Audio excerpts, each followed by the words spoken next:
Alright, so today I'm going to show you what I believe is genuinely the best handling upgrade you can do for your used car. I specifically mean for your used car. Here I have my old control arms, sway bar end links, and tie rod ends, and a brand new set that I got from ECS. This comes with all new ball joints, all new control arm bushings, new bushings for your sway bar. Everything is brand new. I've done an upgrade like this on every used car I've owned in the past 2 or 3 years. I had to do it one time because the alignment shop made me on a car that they couldn't align because the ball joints were too bad. So I went through and replaced all this stuff, and the car literally felt brand new, like brand new. So if you drive an old car, and chances are if you're watching Bill, you drive an old car, you have felt the slop in your steering. In other words, when you turn in, you feel kind of some give in the steering wheel before your wheels actually respond. That normally is due to ball joints. So ball joints are these joints here. The Audi has a lot of them because it's a 4-link suspension. I think it's called a 4-link. It would make sense because there's 4 links. But anyway, ball joints are these joints. They rotate, and that's not a good one to use. I'll use this one. They rotate like this and move so that when you steer and when you hit bumps and things like that, you keep control of your car. Now, here's the issue. Over time, these ball joints, like this one, become loose. Tie rod ends the same way. A tie rod is what steers your actual steering knuckle or your spindle. Tie rods become loose. You can see I can actually shake this one and move it around, and that is not good. This is slop. This is what you feel in the steering wheel. So you turn your wheel, and this kind of moves wherever it wants to, and you get a lot of shakiness from your steering. It feels really bad through the wheel, and it really hurts your handling in a big way. Along with that, you've got all these bushings in your control arms that are there to help dampen the shock when you hit bumps and when you're going over rough roads. All of that to be said, if you drive a used car, if you drive an old car, and I would classify an old car as anything with over 100,000 miles on it, this is something you need to do. You just need to. It really will make you love your car again. It'll make it drive better than it ever has since you've owned it, unless you bought it new. This is basically a complete overhaul for your 4-link suspension, and it really is going to do a great job of making this Audi handle the way it looks. Alright, so I'm going to start at the top and work my way down. I already disconnected my upper control arms.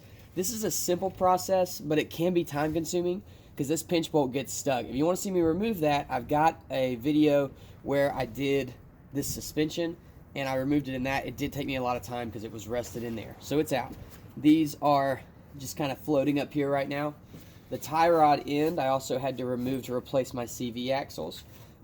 Same kind of deal. There's a pinch bolt here that you have to pull out and a nut in the top of it, and then you have to just hammer it out of that socket. Now this actually broke when I did that. Make sure that you spread this knuckle apart before you hammer it, or you could break your spindle. I've got a new one coming, so no worries. So with those two disconnected, I'm going to go ahead and replace everything up top, and then I'll reconnect everything up top and replace everything on the bottom so that the spindle's never just hanging by itself and putting a lot of stress on the CV axle and everything else that it's connected to.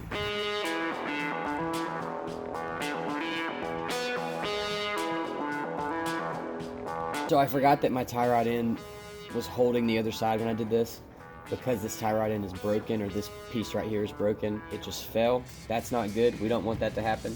Make sure your tie rod end is still connected if you're going to use this method. So the bottom of the shock is disconnected. Now we're going to go do the top.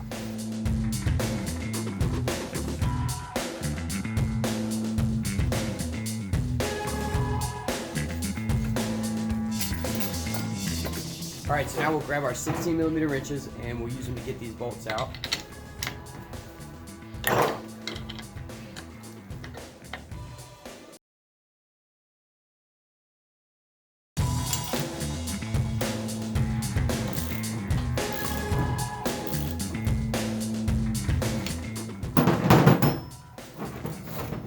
So you notice I did one at a time. That's just because these are not identical, and I did them both on the other side. It's just kind of hard to remember how they went. So I just did one at a time. I'll do that on the bottom as well, and it just makes sure everything goes in just like it came out, same angle, all that cool stuff. This thing's ready to go back in. Alright, so now we're going to connect the top so that we can drop the bottom ones out. They just press in. You shouldn't have to press them when these are like ball joint press or anything like that. they'll just slot right in. The pinch bolt is what holds them. So you kind of have to move the spindle around a little bit to get it to line up correctly, but it'll get there.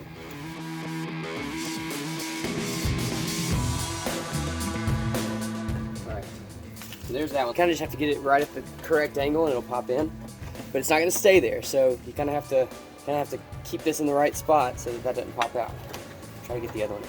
These will move, you just have to push on them really hard to get them to move. So we're just using this clamp to put some light pressure on this to get it to sink down into that spot. I mean really light, like I'm barely having to put any weight behind it. Just slide that in, might have to hammer it. Next thing we're going to do is change out this tie rod end. This is actually pretty easy. There's two nuts on this one. One is fixed, the one on the back is fixed, and then there's another one that is on the actual tie rod end. You're going to hold the one that's fixed with one wrench and hold the tie rod end nut with another wrench and then just break them loose, and then you'll spin the tie rod out. With these tie rods, you want to count how many times you rotate them out so that your alignment is close when you get done. You're going to want to get an alignment after you do this job. So that's 1, 2, 4, half. So this is the new tie rod end. We're going to spin it in 24.5 times. We'll start here.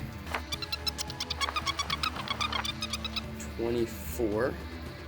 I started it upside down, so that's where my half came from. Okay, let's snug this down.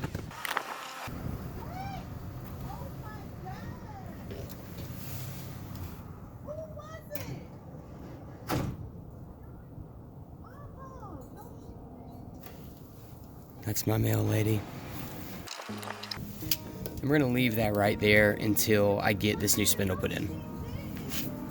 So we're gonna do the front lower control arm first. You see I already have the sway bar disconnected. That's as easy as pulling off both ends, loosening these mounts right here, and then just swinging it down out of the way. So I'll pull off that sway bar mount, that kind of C-shaped link. I've got my shock unbolted.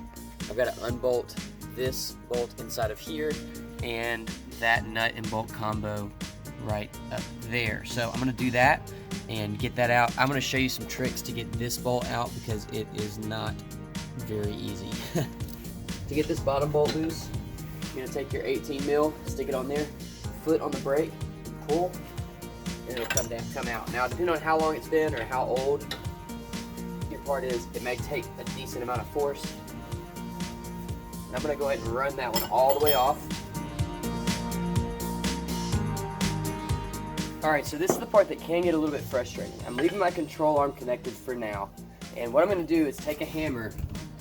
You want a pretty heavy hammer, this one's 4 pounds, and I'm going to hit the actual spindle right here where the joint is. This is a ball joint trick, so it's like something you do really on any car that you're taking ball joints off of. They're almost always pressed in, and you have to shock them loose. Rust and stuff gets in there and it keeps them from coming out. So I'm gonna hit it really hard, and then I'll show you what I'll do after I do that to get it out. So to get a little bit of a better swing, I'm gonna jack this up. This would be a thing, like if I had a lift, this would be much easier because I'd be able to get a really good swing at this thing. But, you know, I don't, so. And now I've got a really good shot at this bolt right here that's actually connected to the controller. I'm gonna turn this, make sure it's not gonna go anywhere, and then just start wailing on this thing. I mean, hitting it hard. The new one has a new bolt. You don't have to worry about messing the bolt up, but you gotta hit it.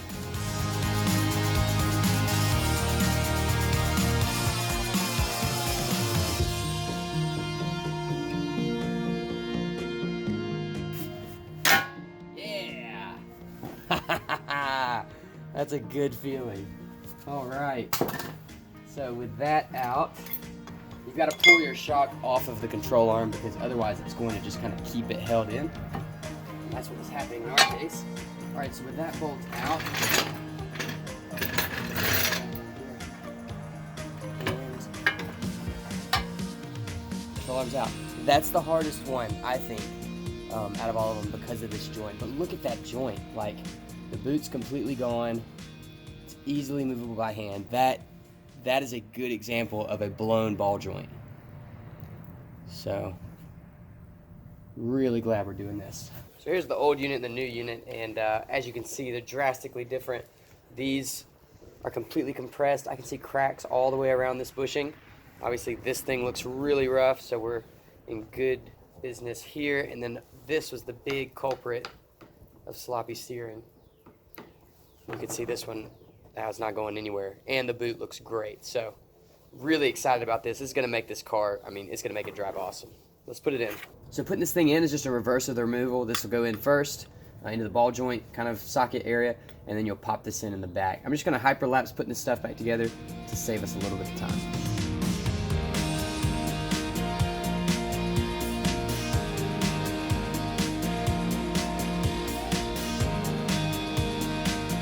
The lower rear control arm is exactly the same as the lower front control arm. The only difference is the ball joint comes up through the spindle instead of going down.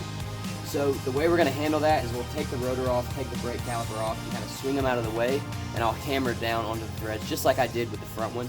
I'm just going to get this out of the way so I don't damage any of my brake parts. On the passenger side in the US for left-hand drive cars, there are fuel lines that run the length of the car, and there's some clips that hold them on. You can see I've got them right here and then back there pulled down, and then there's one up here as well. You have to disconnect these to get enough room to get this bolt out, otherwise you're gonna like crease them and mess them up. Everything else is exactly the same, so because of that I'm just gonna time lapse this because it's literally the exact same thing.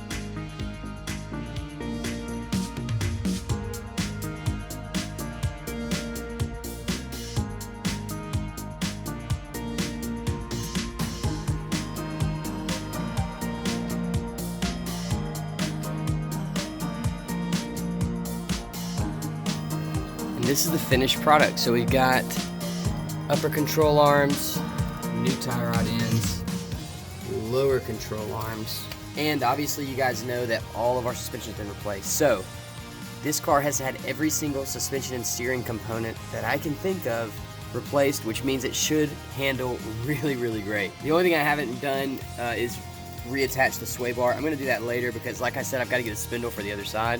But overall, I think this looks great. I cannot wait to drive this thing. I hope you guys enjoyed this. I hope it helped you. This car is moving right along. We've got new CVs in the front, new steering components in the front. We did the timing belt last weekend. I got a couple axles to throw in the back that's got to go. I just got a whole box load of stuff today that is very cool that's going to be going on the car as well. And yeah, we're getting close, guys. We're getting real close. Once I get all the mechanical stuff done, I'll go back into sanding and getting this thing ready for paint. We'll paint it, and we'll be done, and I'll be so happy to be done with this thing. Thank you so much for watching. You guys are awesome. We'll see you soon. I'm looking for books. What do you need, though, to be able to watch trucks? What do you need? Yeah, what are you looking for? I'm looking for them. For the remote? Yes. Where is it? It's hiding from Mama. It's hiding from you? Uh-huh. Oh.